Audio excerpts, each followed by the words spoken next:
The restaurant was too quiet for what I was about to do. Forks clinked against plates, waiters glided between tables, and couples leaned across flickering candles, whispering secrets only they could hear. My heart thudded, so hard it felt like every eye should have turned toward me. But they didn't. No one noticed the storm inside my chest as I stared across the table at my husband, Daniel. He looked tired, his brow creased, fingers rubbing the rim of his water glass like he always did when his mind was somewhere else. And that, his distance, his absence, even when he was sitting across from me, was exactly why we were here. I wasn't going to keep pretending everything was fine. I leaned forward, the words burning in my throat. "Daniel," I said, louder than I meant to. His head jerked up, startled. Conversations around us faltered. Forks paused midair. "Perfect. They could all watch if they wanted. We can't keep going like this. You need to choose me or her." His face didn't even twitch. No flicker of guilt, no denial. Just stillness. The silence in that moment was so loud it almost crushed me. 3 weeks earlier, I hadn't gone looking for it. I wasn't snooping, not really. I was cleaning out the laundry basket when I found his phone wedged between two of his shirts. The screen lit up with a message before I even touched it. "Last night was amazing. When can I see you again?" I froze, my breath snagging in my chest.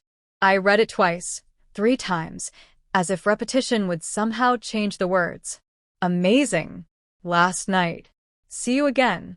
I wanted to drop the phone, pretend I never saw it, shove it under the clothes and go back to folding laundry like a good wife. But I couldn't. My hands moved on their own, opening the thread. The messages were endless.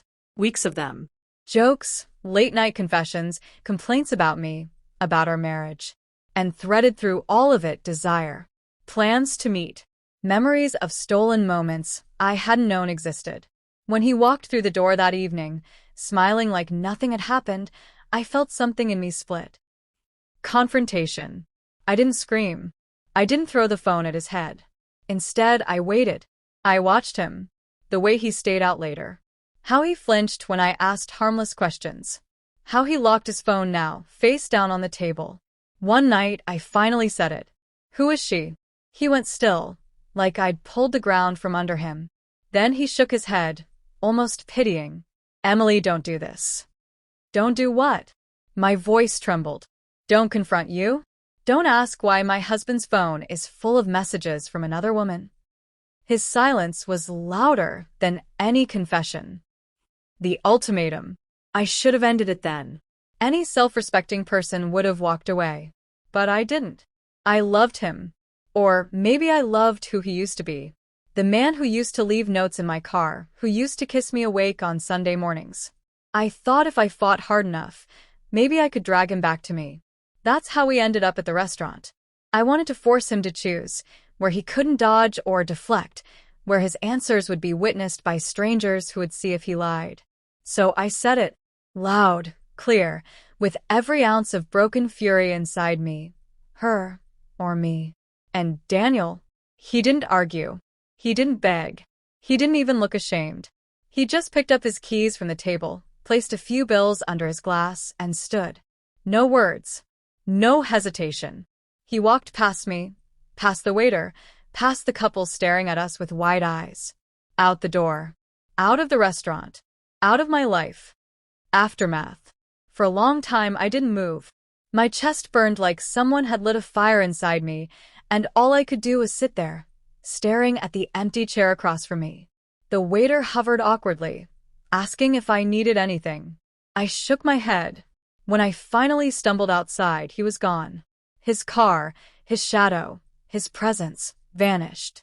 Like he'd never belonged to me at all. That night, our bed felt like an ocean. I lay on one side, reaching across the sheets for a body that wasn't there. Every memory attacked me. The sound of his laugh, the weight of his hand in mine, the way he used to call me Em when no one else was around. Now every syllable of his voice felt like a lie. The weeks that followed.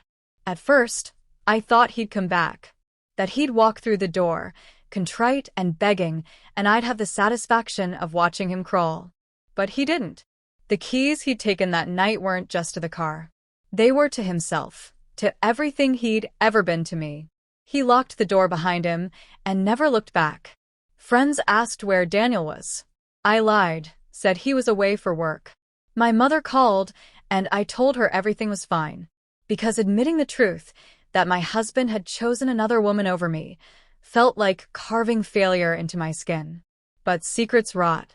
And every day I stayed silent, the shame grew heavier. One evening, I saw them together, at the grocery store, of all places. She was younger than me, hair shining under the fluorescent lights, her hand hooked casually through his arm. He looked at her the way he used to look at me, and when his eyes met mine across the aisle, he didn't flinch. He just tightened his grip on her and walked away. Reflection. I replay that night in the restaurant over and over. The ultimatum.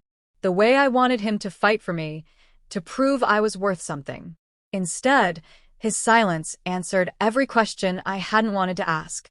Did he ever love me, or was I just a chapter he'd outgrown? Maybe the cruelest part wasn't that he betrayed me. It was that, when confronted, he didn't think I was worth the effort of lying. He didn't care enough to argue. I gave him a choice. And in the span of one heartbeat, he showed me I'd already lost. Healing. It's been months now. The wound is still raw, but I'm learning to stop bleeding for someone who didn't mind watching me hurt. Some mornings, I still wake up expecting him beside me. Some nights, I still draft messages I'll never send. But in the quiet in-between, I'm starting to hear my own voice again, the one I lost in the chaos of trying to keep him. If I could go back to that night, I'd change one thing. I wouldn't have given him the ultimatum. Not because I wanted him to stay, but because I finally understand. A man who truly loves you doesn't need to be given a choice. He chooses you, every day, without being asked. Daniel didn't flinch because leaving me was easy for him. But for me, living without him has been the hardest thing I've ever done. And yet every day, it gets a little easier. Because sometimes the most painful ending is the only way to finally begin again.